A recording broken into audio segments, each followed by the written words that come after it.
اللہ اللہ اللہ صحابہ کے شاگرد ہیں. وہ بندہ مجھ سے پوچھنے لگا مولانا آپ امام ابو حنیفہ کو امام مانتے ہیں؟ امام ابو حنیفہ نے تو بقرہ عید کی نماز پوری زندگی نہیں پڑھی. جب نہیں پڑھی تو آپ اسے امام کیوں مانتے ہیں؟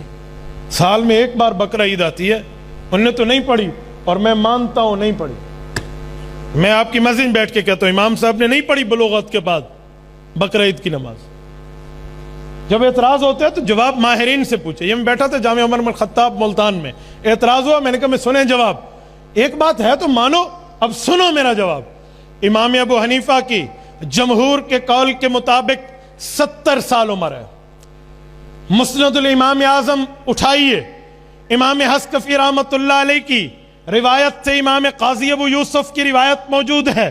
حججت مع ابی سنۃ 16, امام صاحب فرماتے ہیں میرے والد ثابت, نعمان بن ثابت ہے نا, ثابت بن زوتی میرے والد, جن کو علی المرتضیٰ نے اپنے ہاتھوں سے اٹھایا تھا, امام ابو حنیفہ کے والد کے منہ میں گھٹی دی تھی, اس ثابت اپنے والد کے ساتھ میں نے, امام ابو حنیفہ کہتے ہیں 16ویں سال کی عمر میں پہلا حج کیا ہے.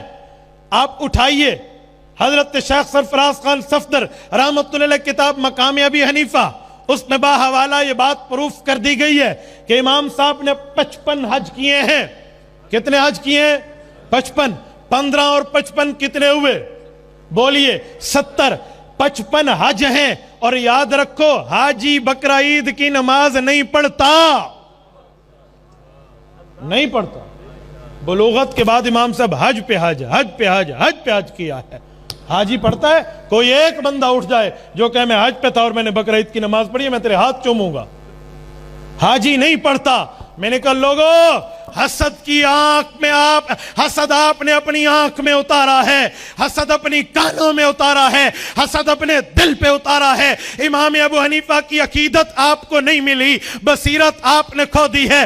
شیخ التفسیر مولانا احمد لاہوری فرماتے ہیں جو بندہ کسی اللہ والے کی عقیدت نہیں رکھتا اللہ اس سے بصیرت کھینچ لیتے ہیں. حدیث نبویہ ہے, اللہ کے رسول فرماتے ہیں میرے اللہ نے فرمایا من عادى لي وليا فقد آذنته بالحرب, فرمایا جو میرا ولی ہوگا اگر اس سے دشمنی رکھو گے, اللہ فرماتے ہیں میں اس بندے کے ساتھ دشمنی کا اعلان کرتا ہوں, میں اللہ کے ولی کے دشمن کے ساتھ جنگ کا اعلان کرتا ہوں. جب جنگ ہوتی ہے دو فریقوں میں, ہر فریق چاہتا ہے میں دوسرے فریق کی اعلیٰ چیز کو نقصان پہنچاؤں, اعلیٰ چیز پر وار کروں. اللہ نے جنگ کی ہے ولیوں کے دشمن کے ساتھ. انسان کے دل میں اعلیٰ چیز ایمان ہے, انسان کے سر میں اعلیٰ چیز دماغ ہے, دل میں بصیرت ہو, دل میں عقیدت ہوتی ہے, ذہن میں بصیرت ہوتی ہے. جب ولی کی ولایت پہ ہم نے دشمنی کی ہے, ذہن سے بصیرت گئی, دل سے عقیدت گئی. میں نے کہا ابو حنیفہ پر اعتراض کیا ہے, ابو حنیفہ کو نہیں سمجھا, صحابہ کے اس شاگرد کی ویلیو کو نہیں دیکھا, مرتبے کو نہیں دیکھا, مقام کو نہیں دیکھا, حیثیت کو نہیں دیکھا, اور ابو حنیفہ پہ زبان درازی کی ہے. تیرے سر سے بصیرت اللہ نے لے لی, تیرے دل سے عقیدت اللہ نے لے لی. نہ جس کے پاس عقیدت ہو, نہ جس کے پاس بصیرت ہو, وہ بے وقوف ہوتا ہے. اس بے وقوفی پہ سمجھ نہیں آتا. ہاں وقیع بن الجراح یہ سیاستہ کے اصحاب کے استاد ہیں, امام شافعی کے استاد ہیں.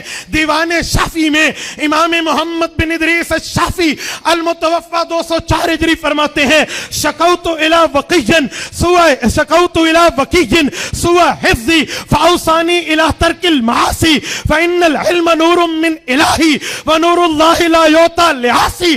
کہا میں نے اپنے استاد وقیع بن جراح سے پوچھا, یہ امام شافعی کہتے ہیں وقیع بن جراح کون ہے؟ سیر اعلام النبلاء اٹھائیے, شمس الدین ذہبی لکھتے ہیں کان یفتی بقول ابی حنیفہ, امام ابو حنیفہ کا شاگرد تھا, امام ابو حنیفہ کا مقلد تھا, امام شافعی کا استاد تھا. کہتے ہیں میں نے ان سے پوچھا ذہن کمزور ہو جاتا ہے, ذہانت یاد نہیں رہتی, ذہانت ختم ہو جائے, یہ کیوں ہوتی ہے؟ وہ کہنے لگے بیٹا یاد رکھو اس کی وجہ یہ ہے علم اللہ کا نور ہے, گناہوں کو چھوڑ دو, گناہگار کو اللہ کا علم نہیں ملتا. ولیوں سے دشمنی کر لی, ابو حنیفہ پہ اعتراض کر دیا, تو تو تجھے سمجھ نہیں آنا ساون کے اندھے کو ہر چیز ساوی سبزی نظر آتی ہے، اے بھی ساویت ہے، اے بھی ہے، اے بھی ہے، پھر یہ حال ہو جاتا ہے۔ اس لیے عقیدت بھی رکھیں، بصیرت بھی رکھیں۔ اللہ اللہ